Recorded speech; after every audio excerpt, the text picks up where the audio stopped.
बात 1969 की है।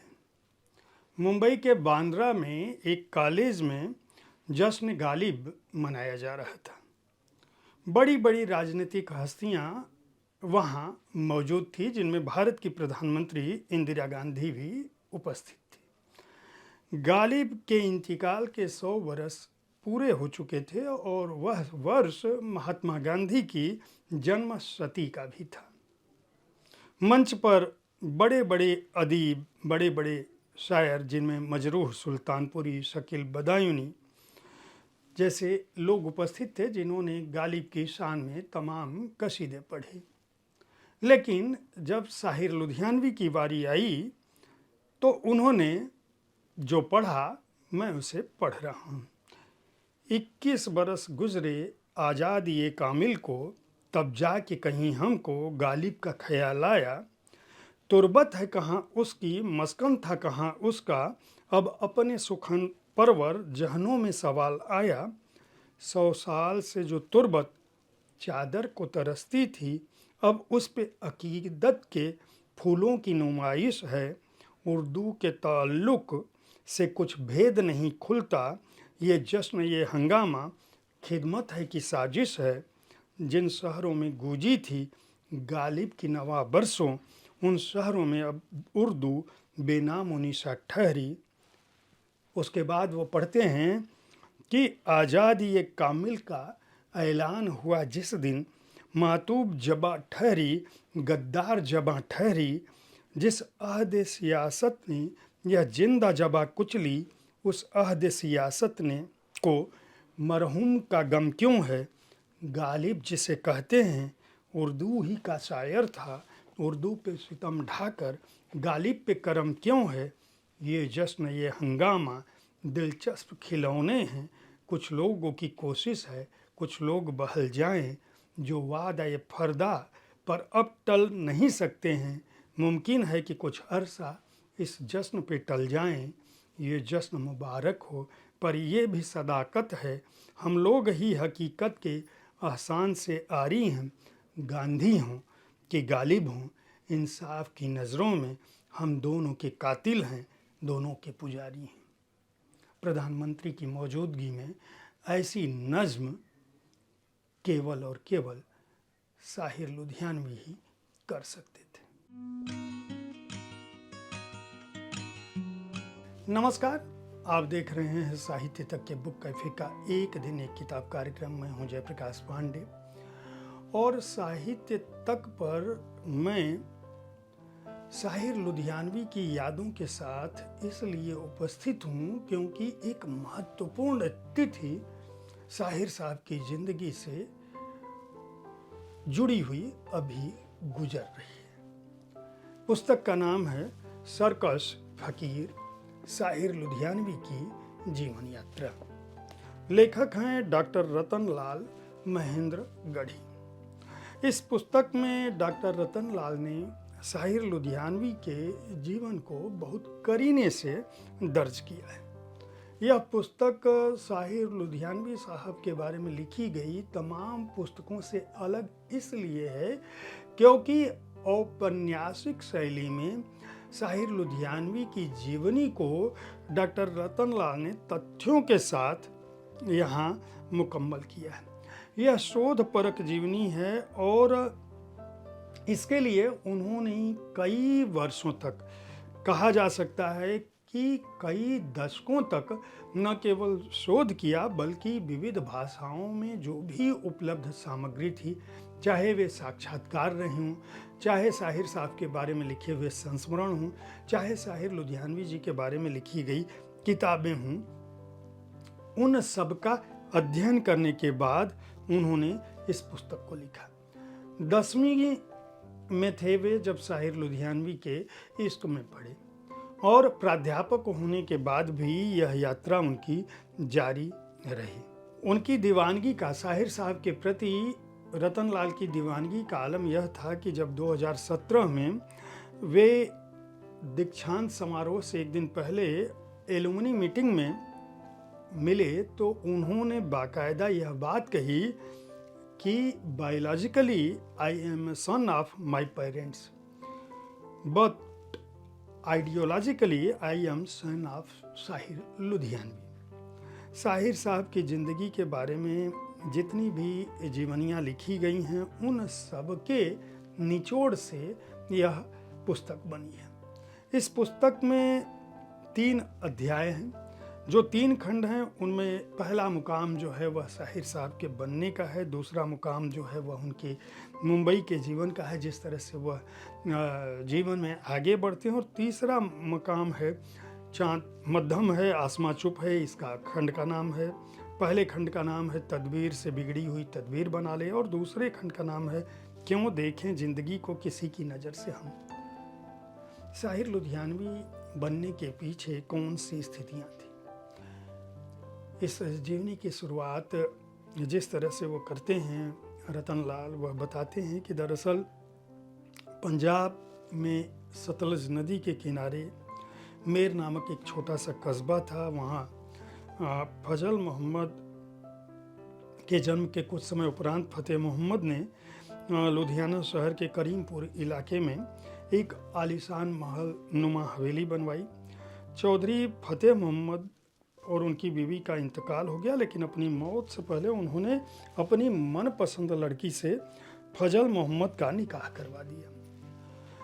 बाप की मृत्यु के बाद चौधरी फजल मोहम्मद जो है वह घर गृहस्थी पर ध्यान न देकर अय्याशी और शराबनोशी में डूब गए। वे संतान पुत्र की खातिर एक एक कर शादियां करते गए, और इस तरह से 11 शादियां उन्होंने लगभग की।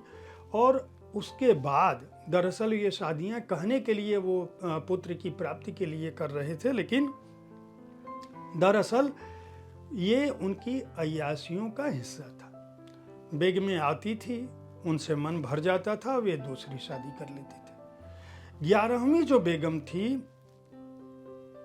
सरदार बेगम जिनका नाम था, वे जब आई तो वे शरीफ घराने की लड़की थी, और उन्हें अपने पति के जो चाल चलन है उससे एतराज़ हुआ। एतराज़ होने के दिनों में ही वह गर्भवती हो गई, और साहिर लुधियानवी का जन्म उन्हीं से हुआ था, लेकिन उनका नाम साहिर नहीं था। दरअसल चौधरी फजल मोहम्मद ने अपने बच्चे का नाम अब्दुल हई रखा। अब्दुल हई इसलिए रखा क्योंकि वे अपने पड़ोसी को गाली दे सके। उनके पड़ोसी का नाम अब्दुल हई था, और जब उनकी चाल चलन शराबनोशी और लड़कियों का जो चक्कर था वह बढ़ता गया, तो सरदार बेगम अपने बच्चे को लेकर अपने मायके चली गई। हालांकि उनके माता पिता की मृत्यु हो चुकी थी, लेकिन उन्होंने भाइयों से कहा कि मैं अपने बेटे को पाल लूँगी। वहाँ जाकर साहिर साहब जिस तरह से स्कूल जाते हैं, और स्कूल जाते जाते एक तरफ मुफलिसी का आलम था, संघर्ष का आलम था, और दूसरी तरफ उनके पिता की जो अय्याशियाँ थी, धीरे धीरे जब वो आगे बढ़ने लगते हैं तो 10वीं कक्षा में वे गज़ल लिखकर दोस्तों को सुनाने लगते हैं।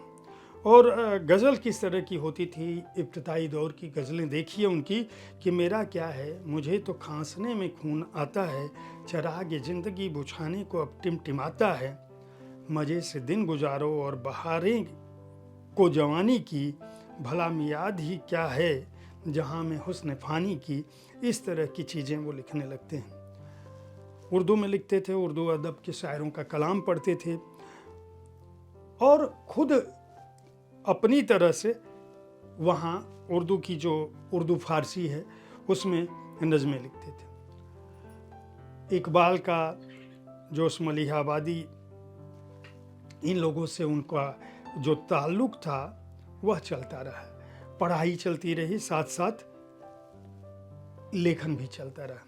एक समय आया कि वे अपनी नज़मों से मशहूर होने लगे।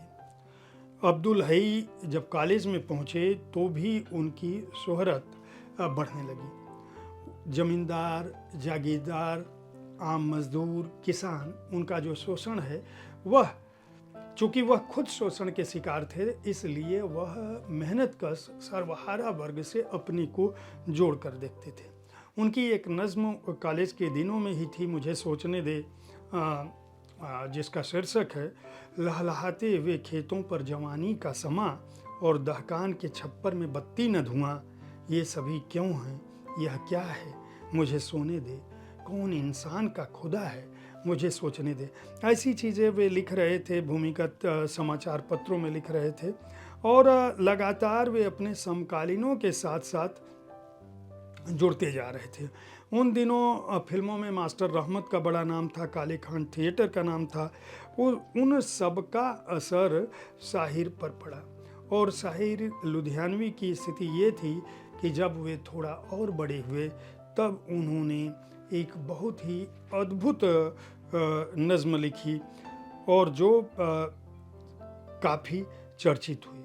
उस दौरान आज़ादी के लिए जो संघर्ष चल रहा था, साहिर लुधियानवी ने उसके लिए भी बहुत कुछ लिखा। देश में जो भारत छोड़ो आंदोलन चल रहा था, उसका भी साहिर लुधियानवी पर असर पड़ा। लुधियानवी अपने समय के प्रकाशकों से, लेखकों से भी बहुत जुड़े हुए थे और बाकायदा कॉलेज के मुशायरों में शिरकत करने लगे थे। उन्होंने कई नज़में ऐसी लिखी जिसमें शहजादे काफ़ी चर्चित रही, देशभक्ति का जिसमें इजहार था। इसके अलावा ताजमहल और चकले जो है उनकी नज़में काफ़ी मशहूर रही। ताजमहल ही वह नज़्म थी जिसको वे सुना रहे थे और उस नज़्म को सुनने के बाद कई लोग उनकी मोहब्बत में पड़ गए। भूखा है बंगाल नज़्म जो है वह अवाम की एक तरह से नज़्म बन गई थी और कहते हैं कि ऐसी ही एक मुशायरे में जब वह नज़्म पढ़ रहे थे तो अमृता प्रीतम उनकी मोहब्बत में पड़ गई थी। पंजाबी मुशायरे के बाद जो उर्दू मुशायरा हुआ था जिसकी सदारत अमृता प्रीतम ने की थी, वहाँ भी ताजमहल नज़्म उन्होंने सुनाई थी और जो साहिर लुधियानवी की शोहरत है उसने अमृता प्रीतम को उनकी तरफ आकर्षित किया। दरअसल साहिर साहब एक साथ न केवल बेहतरीन गीतकार थे बल्कि मुशायरों की मंच की जान थे। उनका जीवन, उनका दिल, उनकी आत्मा अपनी माँ की मोहब्बत में जितना बसती थी उतना ही गरीबों और मजलूमों के लिए, इस धरती के लिए भी उनका दिल धड़कता था। बरतानिया हुकूमत हो या इस देश के रहनुमा, साहिर लुधियानवी ने आम लोगों के लिए इश्क के हक में कभी भी लिखना नहीं छोड़ा। सवेरा नामक पत्रिका का जब चौथा अंक निकला था तो उसका संपादकीय साहिर ने अपने अंदाज में लिखा था। उन्होंने लिखा था कि गांधी जी की मौत के बाद पाकिस्तान और हिंदुस्तान की सियासी ज़िंदगी का एक नया दौर शुरू होता है। इस नए दौर में तरक्की पसंद और प्रतिक्रियावाद के प्रतिनिधि समूहों की जंग स्पष्ट हो चुकी है। गांधी जी की मौत ने अवाम पर जो मनोवैज्ञानिक असर छोड़ा है, हिंदुस्तान और पाकिस्तान की हुकूमत ने उससे पूरी तरह फ़ायदा नहीं उठाया। अवाम की चेतना जाग रही है। दरअसल साहिर लुधियानवी कैसे बनते हैं, उनकी मोहब्बत में कौन कौन से लोग गिरफ्तार हुए थे, सुधा मल्होत्रा से उनका रिश्ता क्या था, अमृता प्रीतम के अलावा साहिर लुधियानवी के जीवन में कौन से लोग आ रहे थे, क्या साहिर लुधियानवी के स्वयं के स्वास्थ्य में कोई दिक्कत थी, आखिर जब उन पर इतनी खूबसूरत औरतें मर रही थी तब वे किसी से भी उस तरह का संपर्क क्यों स्थापित नहीं कर पाए। साहिर लुधियानवी के साथ रूमानी प्यार की बातें तो आती हैं, लेकिन किसी स्त्री के साथ उनके संबंधों की बात आगे नहीं आती। प्रगतिशील आंदोलन क्या था, फिल्म राइटर्स एसोसिएशन में उनकी भूमिका क्या थी, जब वे फिल्मी गीत लिख रहे थे और फिल्मी दुनिया में थे, तब उनकी सोच क्या थी। किस तरह से साहिर लुधियानवी उस दौर में जो बड़े फनकार थे, चाहे वह कैफी आजमी हो, चाहे जानिसार अख्तर हो, चाहे निदा फाजली हो, इन लोगों के जीवन पर अपना प्रभाव छोड़ रहे थे। पंजाब से, मुंबई से उनका नाता क्या था। शिव कुमार बटालवी के साथ साहिर लुधियानवी के संबंध क्या थे, और माँ की मृत्यु के बाद साहिर लुधियानवी के जीवन में क्या कुछ घट रहा था। देवेंद्र सत्यार्थी ने यह क्यों कहा था कि साहिर फिल्मों में गए जरूर, पर पूरी तरह से फिल्मी नहीं हुए। न उन्होंने अपनी शायरी का स्तर गिरने दिया। बम्बई जाकर हार कर लौटने वाले अदीब तो बहुत हुए हैं, पर बम्बई जाकर बम्बई को जीतने वाला शायर और अदीब केवल एक ही हुआ, और वह थे साहिर। दरअसल साहिर लुधियानवी के जीवन पर तथ्यों के साथ एक बहुत ही अनूठी पुस्तक के लेखन के लिए डॉक्टर रतनलाल महेंद्रगढ़ी को बहुत बहुत बधाई और शुभकामनाएं। मैं समझता हूं कि जो लोग भी साहिर लुधियानवी साहब की ज़िंदगी से, उनके नगमों से, उनकी नज़मों से, उनकी गज़लों से, उनके लेखन से और उनके इश्क से, जो अमृता प्रीतम के साथ उनका इश्क था, जिसका इजहार अमृता प्रीतम ने अपनी आत्मकथा रसीदी टिकट में भी किया है, वे लोग इस अनूठी पुस्तक को अवश्य पढ़ेंगे। इसे न्यू वर्ल्ड पब्लिकेशन ने प्रकाशित किया है। मूल्य 699 रुपये है, और इस पुस्तक के लेखन के लिए डॉक्टर रतनलाल महेंद्रगढ़ी को बहुत बहुत बधाई और शुभकामनाएं। उन्होंने जिस साहिर लुधियानवी को चाहा था, उनके बारे में निश्चित रूप से उन्होंने इस पुस्तक के साथ अपनी अनूठी श्रद्धांजलि और यादें अर्पित की हैं। मैं उम्मीद करता हूं कि साहित्य तक के बुक कैफे के एक दिन एक किताब कार्यक्रम में मैं जिन पुस्तकों की चर्चा करता हूं, वे पुस्तक वो आपको मदद कर रही होंगी आपकी प्रिय पुस्तकों की खरीद में।